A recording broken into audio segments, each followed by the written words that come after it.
Guys आज हम escape room 2 की कहानी को जानेंगे, लेकिन इसके पहले अगर आपने एस्केप रूम 1 नहीं देखी तो डिस्क्रिप्शन पर दिए हुए लिंक से जाकर जरूर देखें। तो इस कहानी की शुरुआत हुई थी कुछ चुने हुए लोगों को एक एस्केप रूम में फंसाकर, जिसमें सिर्फ जोई और बैन ही बच पाते हैं। और फिर अब इस कहानी की शुरुआत होती है साल 2003 से, जहाँ सोनिया और उसकी बेटी क्लेयर को दिखाया जाता है। अब सोनिया अपने पति हेनरी से जाकर बोलती है कि मैं अब तुम्हारे लिए और एस्केप रूम तैयार नहीं कर सकती, और वो यहाँ से अपनी बेटी के साथ चले जाना चाहती है। लेकिन इतने में ही हेनरी बोलता है कि मैं इस वक्त काम में बिजी हूँ और तुम भी थोड़ा रिलैक्स और फ्रेश हो जाओ, जिसके बाद हम आराम से इस बारे में बात करेंगे। लेकिन अब हेनरी सोनिया की बात को लेकर काफी गहरी सोच में पड़ गया था, और वही हमें क्लियर को दिखाया जाता है, जहाँ हम देखते हैं कि उसने अपनी सूटकेस में अपने खिलौनों के साथ काफी सारी चीजों को इकट्ठा कर रखा था। और अब वहीं सोनिया स्टीम रूम में लॉक हो चुकी थी, जहाँ का टेम्परेचर बढ़ते ही जा रहा था। और उस रूम में उसे कुछ पजल मिलते हैं, जिससे कि वो समझ गई थी कि ये काम हेनरी का ही है। उसके बाद उसे वहाँ एक मैग्नेट मिलता है, जिसकी मदद से वो लॉक को खोलने की कोशिश करने लग गई थी, लेकिन वो इसे समय पर खोल नहीं पाती और वहाँ के गर्म टेम्परेचर से वो मारी जाती है। और अब वापस कहानी शुरू होती है बैन और जोई से, जो एस्केप रूम 1 के गेम प्लानर मिनोस कंपनी के हेड को पकड़ना चाहते थे, ताकि वो इस खूनी खेल को रोक सके, जो कि और कोई नहीं हेनरी ही होता है। और फिर हमें आगे दिखाया जाता है कि इस गेम को अब उसकी बेटी क्लेयर डिजाइन कर रही है, जिसको उसने एक कमरे में कैद कर रखा था। और हम देखते हैं वहीं के वर्कर को, जिसने एक पेन ड्राइव छुपा रखी थी। और फिर क्लेयर बोलते हैं कि वो जोई को छोड़ दे, लेकिन हेनरी जोई को नहीं छोड़ सकता था, क्योंकि उसे पता था कि जोई उसके लिए आगे चल के खतरा बन सकती है, जिसके कारण उसका पर्दाफाश हो सकता है। अब आगे बैन और जोई फ्लाइट में जाने लगते हैं, लेकिन तभी जोई को कुछ अजीब लगता है, जिसके कारण जोई और बैन फ्लाइट में नहीं चढ़ते। और फिर बाहर आकर जोई बैन से बोलती है कि तुम वाकई में मेरे साथ मिनोस को ढूंढने जाना चाहते हो, क्योंकि मैं तो घबराकर फ्लाइट में भी नहीं जा सकी। लेकिन इतने में बैन बोलता है कि उसे भी उस घटना के बाद पैनिक अटैक आते थे, जिसके कारण उसकी जॉब चली गई, तो तुम अकेली नहीं हो इस लड़ाई में। जिसके बाद वो दोनों एक होटल में स्टे करते हैं, और वहाँ अचानक रूम श्रिंक होने लग जाता है, लेकिन वो बैन का एक डरावना सपना था। जिसके बाद सुबह वो दोनों कुछ क्लूज की मदद से मिनोस का पता लगाने एक जगह पर पहुंचते हैं, जहां उन्हें एक बंद पड़ी जगह मिलती है, जहां अंदर उन्हें एक शख्स मिलता है जो जोई के गले से उसका नेकलेस चोरी करके भागता है, जो उसकी माँ का दिया हुआ था। और वो दोनों भी फिर उसके पीछे भागते हैं, और वो उसका पीछा करते हुए ट्रेन में चले जाते हैं, जहाँ वो चोर दोनों को चकमा देकर ट्रेन से बाहर निकल जाता है, और वो दोनों अब ट्रेन में रह जाते हैं। लेकिन कुछ ही देर में जोई को इस ट्रेन में बैठे हुए शक होने लग गया था कि यहाँ कुछ तो गड़बड़ है, और वो आगे जाकर देखती है कि उनका डब्बा ट्रेन से अलग हो गया था, और वो काफी तेजी से दूसरी ट्रैक पर आगे बढ़ते जा रहे थे। तभी वहाँ एक लेडी आगे बढ़कर इमरजेंसी ब्रेक लगाने के लिए जाती है, लेकिन उसका हैंडल ही अलग हो जाता है, और उनका डब्बा एक स्टॉपेज पे आकर रुक जाता है। और फिर जोई और बैन को पता चल गया था कि मिनोस वालों ने फिर उन्हें यहाँ फंसा लिया है। लेकिन अब हमें पता चलता है कि बाकी वहाँ ट्रेन में सभी एस्केप रूम से बचे हुए विनर्स थे, जिसका मतलब ये गेम ऑफ विनर्स के बीच शुरू हो चुका था।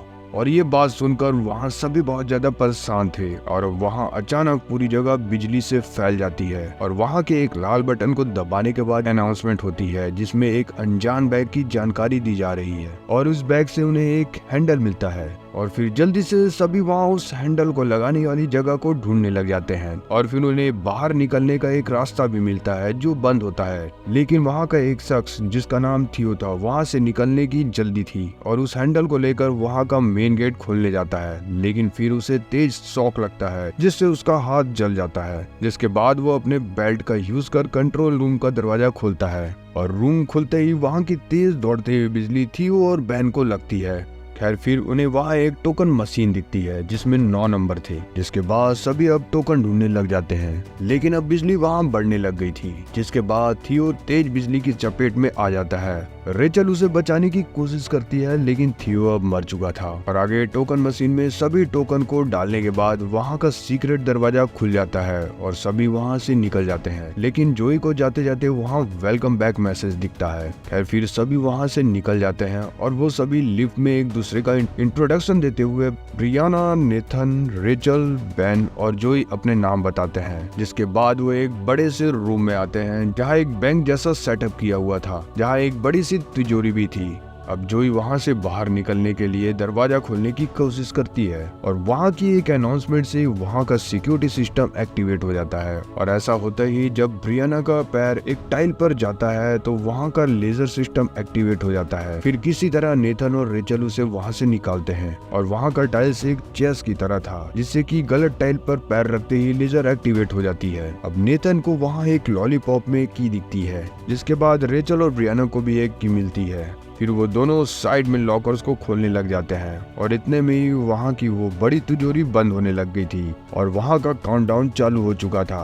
और वहाँ जोई देखती है कि उन लॉकर्स पर बहुत से नंबर्स थे और एक पर सोनिया लिखा हुआ था। और जैसे ही वो उसे खोलती है वहाँ से कुछ डायमंड्स निकलकर नीचे गिरते हैं जो बहुत ज्यादा शार्प थे, जिसे छूने भर से हाथ कट जाए। और फिर दूसरी तरफ एक और सोनिया वाले लॉकर्स में उन्हें एक प्लेन पेपर्स वाली गड्डी मिलती है। लेकिन वहाँ का समय भी अब खत्म हो रहा था, क्योंकि अगले 6 मिनट बाद वहाँ के सारे लेजर्स एक्टिवेट कर दिए जाएंगे। और आगे फिर उन प्लेन पेपर्स पर जैसे ही जोई अपना ब्लड लगाती है उन्हें उस पेपर पर नंबर दिखता है। और फिर नेथन जल्दी से वहाँ की एटीएम वाली जगह पर उसे डायल करता है और ऐसा करने पर वहाँ की सारी घड़ियों पर अलग अलग देशों के टाइम सेट हो जाते हैं। एटीएम से मिले क्लू से उन्हें घड़ियों के सेट टाइम के नंबर के अनुसार उन टाइल्स पर आगे बढ़ना था, जिसका जोखिम नेथन लेते हुए आगे बढ़ता है। और वो आगे बढ़ते हुए लॉलीपॉप को सही वाली टाइल्स पर रखते हुए आगे बढ़ता जाता है। और फिर आगे बढ़ते हुए वो एक ऐसी टाइल्स पर पैर रख देता है जिससे वहाँ का एक और लॉकर का दरवाजा खुल जाता है और जिसे पूरा खोलने के लिए वहाँ 3 कॉम्बिनेशन नंबर्स चाहिए थे। फिर नेथन को उसी टाइल पर एक कोड दिखता है, जिसका सीधा मतलब था कि उन्हें अब यहाँ जल्दी करना होगा। और फिर सभी अब जल्दी से उस नंबर्स को ढूंढने लग जाते हैं। लेकिन नेथन अब वहाँ खड़े नहीं रहना चाहता था और अपनी किस्मत के भरोसे आगे बढ़ता है और वो कुछ टाइल्स पर ठीक ठाक आगे बढ़ता है। लेकिन फिर एक गलत टाइल से वहाँ के सारे लेजर्स एक्टिवेट हो जाते हैं और नेथन वहीं बेहोश होकर गिर पड़ता है और किस्मत से ही वो मरने से बच गया था।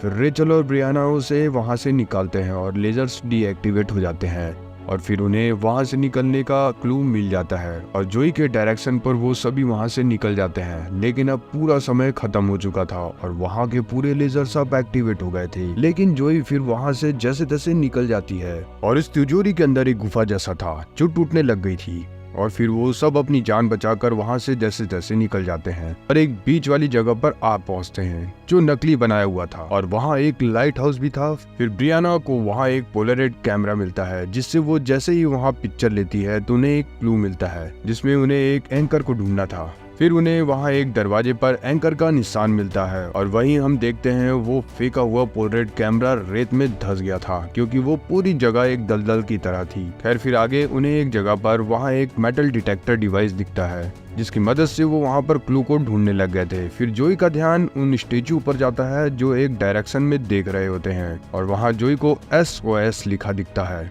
और आगे फिर उस मेटल डिटेक्टर से उन्हें वो एंकर मिल जाता है, जिसे वो निकालने की कोशिश करते हैं तो वैसे ही वहाँ की रेत धंसने लगती है और बैन को वो जैसे तैसे बचा पाते हैं। लेकिन रेचल को वो लोग नहीं बचा पाते। फिर नेथन उसे वहाँ बचाने के लिए कूद पड़ता है। रेचल बच जाती है, लेकिन नेथन को बाहर निकालते वक्त उसकी रस्सी में एक स्पार्क होता है, जिससे कि वो रस्सी कट जाती है, जैसे उसे जानबूझकर काटा गया हो। और फिर नेथन अब उस रेत में धंस जाता है और फिर वो सभी उस एंकर की मदद से वहाँ का दरवाजा खोलकर रूम में एंटर कर जाते हैं और वहाँ उन्हें एक फ्रिज मिलती है जो लॉक थी। फिर उन्हें वहाँ लाइट हाउस के मॉडल पर एक बटन मिलता है, जिसे ऑन करते ही वहाँ अंधेरा हो जाता है और लाइट हाउस की लाइट चालू हो गई थी और वहाँ की पूरी जगह डिस्ट्रॉय होने लग गई थी। फिर जोई अब लाइट हाउस में जाकर टेलीस्कोप से क्लू ढूंढती है, जहाँ उसे एक मैसेज दिखता है। फिर उस क्लू की मदद से बैन उस स्टेचू की तरफ जाता है और उसकी आंख से फ्रिज खोलने की चाबी निकालता है, जो वहाँ से निकलने का दरवाजा भी था।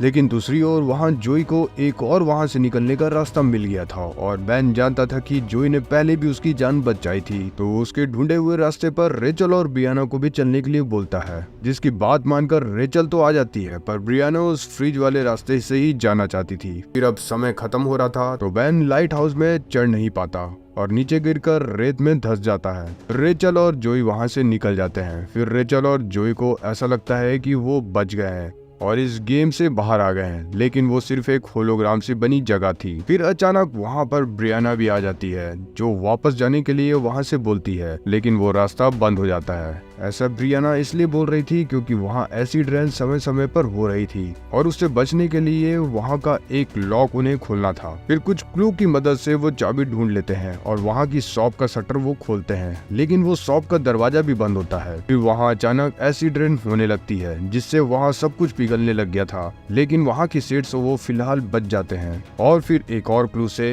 वो पीसीयू को लॉक एसिड रेन के प्लास्टिक कंटेनर से भरकर वहाँ लॉक तोड़कर जाते हैं और फोन को पिक करते हैं। लेकिन फिर जोई बाहर आती है और कुछ क्लू ढूंढने के लिए और उसे क्लू मिलता है कि 3 बार फोन रिंग होने के बाद उठाना है और ऐसा करते ही वहाँ कार का दरवाजा खुल जाता है। रेचल और ब्रियाना भी कार में आने के लिए दौड़ लगाते हैं, लेकिन तभी कार का दरवाजा बंद हो जाता है और अब पीसीयू का दरवाजा भी बंद हो चुका था। तो ब्रियाना और रेचल एसिड रेन की चपेट में आ जाते हैं और वहीं उनकी जान चले जाती है। उसके बाद जोई कार में एक सीक्रेट दरवाजे से वहां पहुंचती है जहां क्लेयर कैद होती है और फिर जोई को पता चलता है कि वो क्लेयर ही है जो इस गेम को डिजाइन कर रही है। लेकिन क्लेयर उसे बताती है कि उसने अपने पिता के दबाव में आकर ऐसा किया और वो यहाँ पर खुद भी कैद है। और वो बताती है कि उसने बैन को भी बचाया है। लेकिन फिर अचानक वहाँ उसके पिता हेनरी के लोग आकर बैन को एक पजल रूम में फेंक देते हैं जहाँ पर क्लेयर की माँ की जान गई थी। फिर क्लेयर बताती है कि मैं भी मिनोस के खिलाफ हूँ और ये सब खत्म करना चाहती हूँ। फिर जोई उसका साथ देती है और दोनों पजल सॉल्व कर वहाँ से बाहर आते हैं और बाहर क्लेयर को उसका वफादार आदमी मिलता है जिसने रूम के डिजाइन को चेंज करने में क्लेयर की हेल्प की थी। लेकिन फिर पीछे से हेनरी उसे आकर मार देता है, लेकिन उस शख्स ने हेनरी पर गोली चला दी थी और क्लेयर और जोई हेनरी को वहाँ कैद कर निकल जाते हैं और क्लेयर जाकर वहाँ का पूरा कंट्रोल अपने हाथ में ले लेती है और क्लेयर ने हेनरी के सभी आदमियों को वहाँ पर कैद कर दिया था। और फिर बैन बच जाता है और पुलिस आकर मिनोस के सभी आदमियों को पकड़ कर ले जाती है। फिर हमें क्लेयर को दिखाया जाता है जो हेनरी से मिलने आती है और फिर हमें फ्लैशबैक में क्लेयर के बचपन को दिखाया जाता है जहाँ क्लेयर को चीजें चुराने का शौक था, लेकिन उसकी माँ उसे सुधारना चाहती थी। लेकिन ऐसा करने पर क्लेयर अपनी माँ से चिढ़ने लग गई थी और इसलिए उसने ही अपनी माँ की जान ली होती है। और हेनरी को भी अपनी बेटी क्लेयर के इस बिहेवियर के बारे में पता था, इसलिए उसने इसे यहाँ पर कैद कर रखा था। क्लेयर अपने पिता से बोलती है कि दुनिया को पता चलेगा कि असली गेम क्या है और ये कहानी यहीं खत्म हो जाती है। तो अगर ये कहानी आपको अच्छी लगी हो तो लाइक एंड शेयर करें और सब्सक्राइब तो जरूर कर लें, क्योंकि ऐसी कहानियां यहाँ आपको हमेशा मिलती रहेगी।